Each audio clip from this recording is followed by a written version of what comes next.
Herkese merhaba, ben Zeynep. Hobisever YouTube kanalıma hoş geldiniz.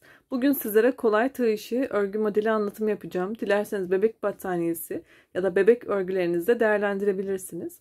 Hemen ipimiz ve tığımız hakkında bilgiyle başlayalım.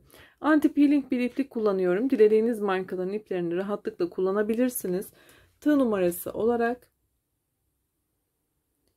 3,5 milimlik bir tığ kullanıyorum. Hemen desenimize de bakalım. Yapımı oldukça kolay ve hızlı, pratik bir model. Çok da güzel, yapımı kolay olmasına rağmen çok da güzel gözükmekte. Dilerseniz hemen kolay modelimizin anlatımına başlayalım. Videomuza geçelim. Evet, Bismillah diyelim ve başlayalım. Zincir yapımıyla başlıyoruz. Zincir sayımız 7 ve 7'nin katları olmalıdır. İstediğiniz uzunluğa gelene kadar sizler de zincirinizi hazırlayın. Evet, ben 21 tane zincir olarak hazırladım. Küçük bir numune olarak anlatım yapacağım. Sonda ekstra 2 tane zincir yapıyorum. Ve 3. zincire batarak sık iğne yapmaya başlıyorum. Yan yana zincirlerimin hepsine sık iğne yaparak zincirin sonuna kadar tamamlıyorum. Sizler de bu şekilde sona kadar aynı devam edin. Yapalım. Evet, sona kadar devam ettirdim. Şimdi bir üst sıraya çıkarak modelimizi yapmaya başlayalım. 3 tane zincir yapalım. Ve çevirdim. Üzerine bir kere sardım. İkinci boşluktan başlayarak ikili trabzan yapıyorum. Üstüne aldım. Sıradaki trabzana 2 tane ikili trabzan yapalım. Pardon, sık iğneye 2 tane ikili trabzan yapıyorum. Aynı yere.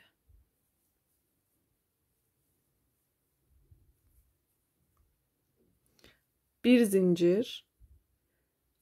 Yana 2 tane ikili trabzan.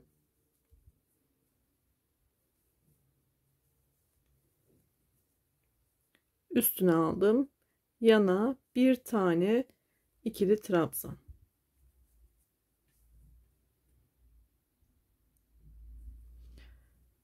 Bir zincir üstüne alıyorum. Arada 1 2 3 tane atlıyorum. Bir ikili trabzan yapıyorum. Aynı yere 2 tane ikili trabzan.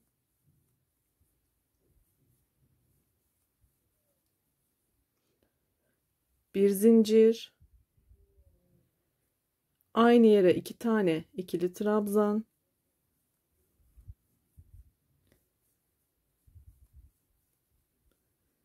Yana bir tane ikili trabzan. Desenimiz bu şekilde trabzanlarla ilerlemekte. Arada 3 tane atlayarak yapalım. Bir zincir. 3 tane atlıyorum.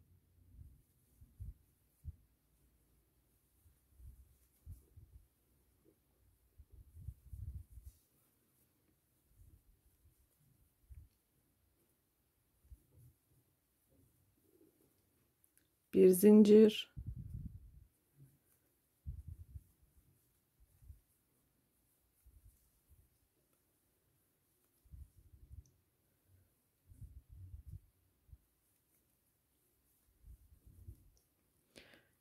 Yine bir zincir yapıyorum. Üstüne aldım. Burada da bir tane atlayarak sondaki kenar trabzanımı yaparak sıramı tamamlıyorum.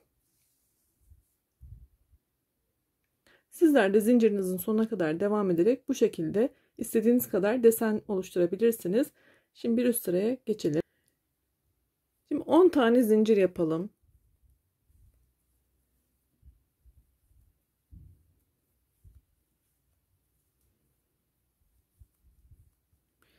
Burada çevirmiyoruz. Yani bu şekilde döndürmüyoruz. Aynı yüzdeyiz. Burada yapacağız.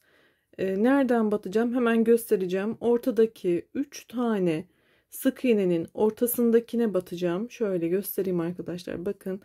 Burada 3 tane atlamıştık. Tam ortadakine buna batarak kaydırma yöntemiyle bu zinciri ekleyeceğiz.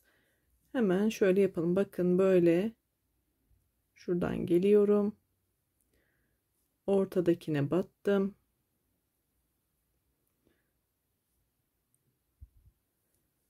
İlmeği çıkartıyorum. İlkinin içinden kaydırdım. Zincirim böyle üstte olacak. Yani düz yüzde örüyoruz, arkada değil. Tekrar 10 zincir.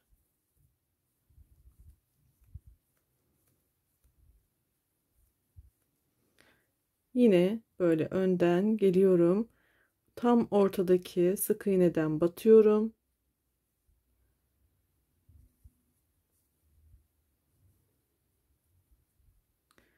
Ve içinden kaydırdım. Bakın şöyle zincirler böyle üstte kalacak şekilde.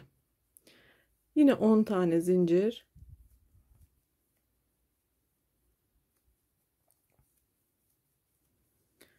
Son zincirimi de buradaki zincirin tepesine batarak şöyle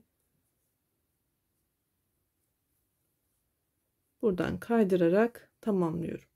Şöyle göstereyim sizlere dilerseniz. Bakın. Bu şekilde zincirlerimiz üstte kalacak. Burada 3 tane zincir yapıyorum.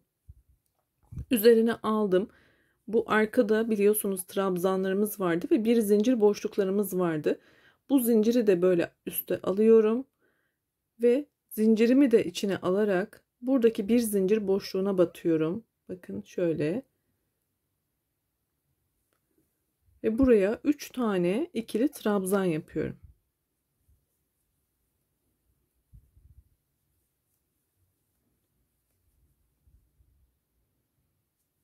Arada bir zincir. Yine aynı boşluğun içerisine 3 tane ikili trabzan daha yapıyorum.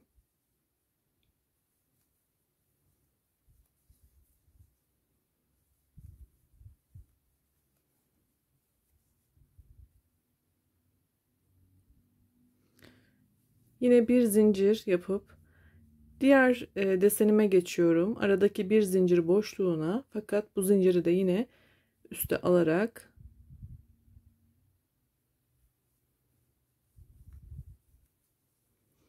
aynı şekilde trabzanlarımızı yapalım. 3 tane trabzan yapıyorum.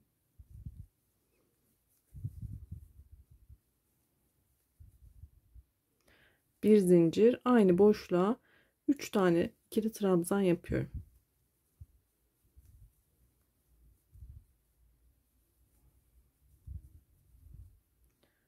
Arada bir zincir. Şöyle tutarak göstereceğim.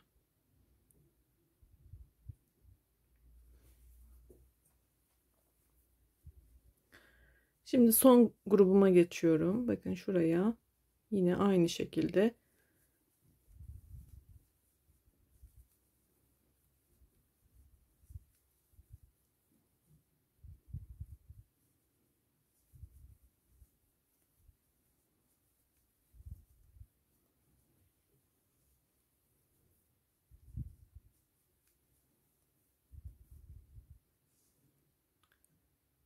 şimdi sol kenarı yapalım. Burada zincir yapmadan üstüne alıyorum ve kenardaki bu zincire batarak bir kenar trabzanı oluşturuyorum ve sıramı tamamladım. Şimdi deseni tekrar edeceğiz. Bu sırada da bu aradaki boşluklara batacağız arkadaşlar. Bir alt sırada sık iğnelere batmıştık. Şimdi buradaki boşluğa batarak zincirlerimizi yapacağız. Görmeniz için açıyorum. 10 zincir.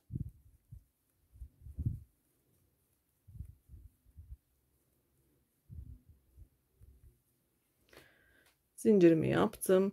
Yine çevirmeden bu şekilde geliyorum. Bakın buraya bu boşluğu görmenizi istiyorum. Şu şekilde kaydırıyorum. Tekrar 10 zincir.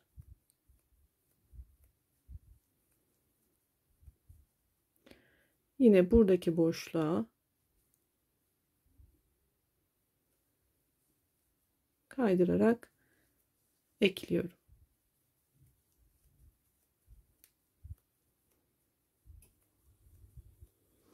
Tekrar 10 zincir.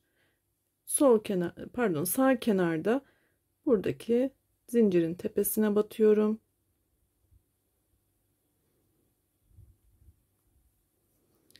Yine kaydırarak tamamlıyorum.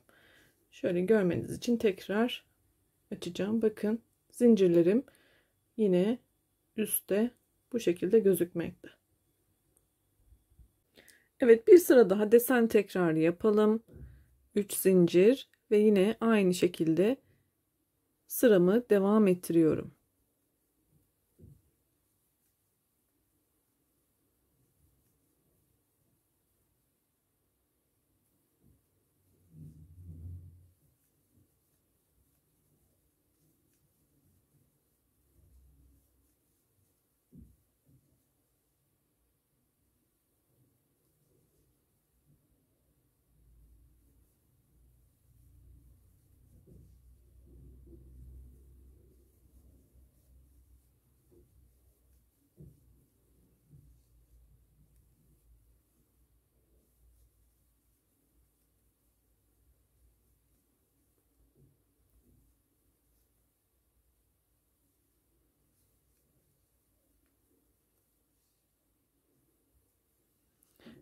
Ve son desenime geldim.